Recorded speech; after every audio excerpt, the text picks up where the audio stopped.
August 2002, Tamil shorthand senior dictation. Get ready for dictation. 5 seconds. Start. நண்பர்களே, இந்த கூட்டத்திற்கு வருகை தந்துள்ள உங்கள் அனைவரையும் வரவேற்பதிலும் தமிழக மக்களின் நலனுக்காக அரசு எடுத்து வரும் பல்வேறு நலத்திட்டங்கள் குறித்து உங்களிடையே பேசுவதிலும் நான் பெருமகிழ்ச்சி அடைகிறேன். மக்களின் இன்றியமையாத தேவைகளில் ஒன்றான வீட்டு வசதி என்பது அடிப்படை தேவை மட்டும் அல்லாது சமூக பொருளாதார வளர்ச்சியிலும் ஒரு முக்கிய அம்சம் ஆகும். எனவே நமது அரசு ஒரு குடும்பத்திற்கு ஒரு வீடு என்ற அடிப்படை நோக்கத்தை நிறைவேற்றிட அனைத்து வகையான முயற்சிகளையும் மேற்கொண்டுள்ளது. பெருகி வரும் மக்கள் தொகை காரணமாக வேலைவாய்ப்பு தேடிக்கொண்டு நகரங்களுக்கு குடிபெயரும் மக்களின் எண்ணிக்கை நாளுக்கு நாள் அதிகரித்து வருகிறது. அத்துடன் மாறிவரும் சூழலுக்கு ஏற்ப வீடுகளை அமைத்து கொள்ளும் தேவையும் ஆவலும் மக்களிடம் அதிகரித்து வருகின்றபடியால் அனைத்து தரப்பினருக்கும் தேவையான வீட்டு வசதியை அளிப்பதற்கு அரசு பல்வேறு வகையான திட்டங்களை நடைமுறைப்படுத்தி வருகிறது. குறிப்பாக அரசு ஊழியர்களின் வீட்டு வசதி தேவையை பூர்த்தி செய்வதற்கு குறைந்த வட்டியில் கடன் வழங்கும் திட்டமும் நடைமுறையில் உள்ளது. மேலும் அரசு ஊழியர்களுக்கு வாடகை வீட்டு வசதியும் அரசால் செய்யப்பட்டு வருகின்றது. தற்காலத்தில் பல்வேறு பொதுத்துறை நிதி நிறுவனங்களும் வங்கிகளும் மிக குறைந்த வட்டி விகிதத்தில் வீடு கட்டவும் இருக்கின்ற வீடுகளை புதுப்பித்து கொள்ளவும் கடன்களை வழங்குகின்றன.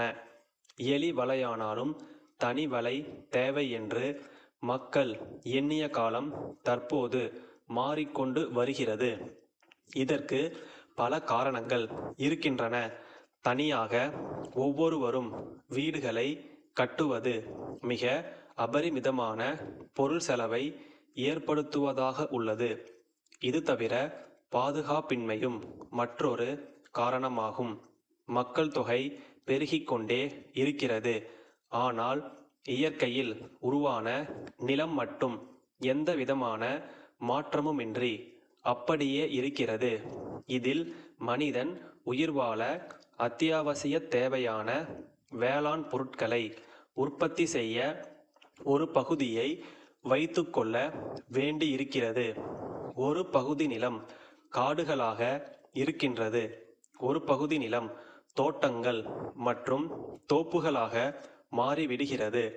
எதற்குமே பயன்படாத நிலத்தடி நீர் வசதியே இல்லாத பகுதிகள் வறண்ட நிலங்களாக இருக்கின்றன.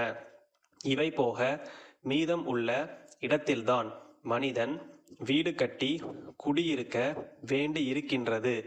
எனவே வீட்டு வசதிக்கான நிலப்பரப்பு தேவையை விட மிகவும் குறைவாக இருப்பதால் காடுகளையும் விளை நிலங்களையும் நீர்நிலைகளையும் அழித்து வீட்டு மனைகளாக மாற்றிடும் போக்கு அதிகரித்து உள்ளது.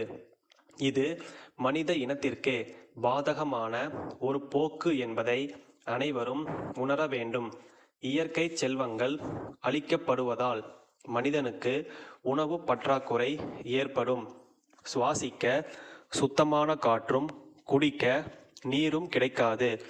கால்நடைகள் தீவனமின்றி நீரின்றி அழிந்துவிடும். இவற்றையெல்லாம் ஓரளவு உணர்ந்தே மனிதர்களில் பெரும்பாலானோர் தனி வீட்டில் வசிப்பதே சிறப்பு என்ற எண்ணத்தை கைவிட்டு அடுக்குமாடி வீடுகளை கட்டத் தொடங்கினர். மன்னர் குடியிலிருக்கும் பாமினி உர ஆலை பொது மேலாளர் திரு கணேசன் கோமல் தேரடி தெருவில் உள்ள தேவி கூட்டமைப்பின் உரிமையாளருக்கு எழுதிய கடிதம். அன்புடையீர், எங்கள் தொழிற்சாலையிலிருந்து தங்களுக்கு அனுப்பிய 400 மூட்டைகள் யூரியா உரம் தங்களுக்கு வந்து சேர்ந்திருக்கும் என நம்புகிறோம். அவை வந்து சேர்ந்ததற்கான ஒப்புதல் கடிதத்தை உடனடியாக அனுப்பி வைப்பதுடன் விவசாயிகள் மத்தியில் அதற்கு ஏற்பட்டுள்ள வரவேற்பு குறித்தும் தெரிவிக்க கேட்டுக்கொள்கிறோம். எங்களுக்கு தங்களிடமிருந்து வரவேண்டிய நிலுவைத் தொகை எப்போதும் இல்லாத அளவுக்கு மிக அதிகமாக சேர்ந்துள்ளது. இது குறித்தும் தங்களின் கவனத்தை ஈர்க்க விரும்புகிறோம்.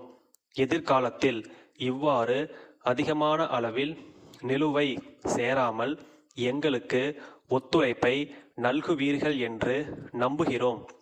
நமது நீடித்த வணிகத் தொடர்புக்கு பணம் ஒரு தடையாக இருந்துவிடக்கூடாது என்பதை வலியுறுத்த கடமைப்பட்டிருக்கிறோம்.